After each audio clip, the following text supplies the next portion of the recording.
പൗരത്വ നിയമ ഭേദഗതി അംഗീകരിക്കാൻ കഴിയില്ലെന്ന് ആവർത്തിച്ച മുഖ്യമന്ത്രി. പരിഷ്കൃത സമൂഹത്തിന് ചേരുന്നതല്ല പൗരത്വ നിയമ ഭേദഗതിയെന്ന് CPIM കാസർഗോട്ട് സംഘടിപ്പിച്ച ബഹുജന റാലിയിൽ മുഖ്യമന്ത്രി കുറ്റപ്പെടുത്തി.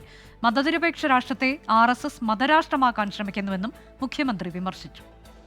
ഒരു ഭാഗത്ത് RSSന്റെ അജണ്ട നടപ്പാക്കുന്നു.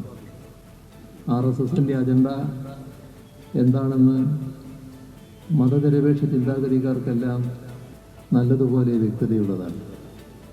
മതനിരപേക്ഷത എന്നത് ഒരു തരത്തിലും അംഗീകരിക്കില്ല എന്ന നിലപാട് നേരത്തെ മുതൽ സ്വീകരിച്ച RSS അത് മറച്ചു വെച്ചിട്ടില്ല. ഇത് നമ്മുടെ രാജ്യം അംഗീകരിച്ച ഭരണഘടനയുടെ ലംഘനമാണ്. ഭരണഘടന മൂല്യങ്ങളുണ്ട്. അത് ഭരണഘടന അനുശാസിക്കുന്ന ആ മൂല്യങ്ങളുടെ നഗ്നമായ ലംഘനമാണ് ഇവിടെ ഉണ്ടായിരിക്കുന്നത്.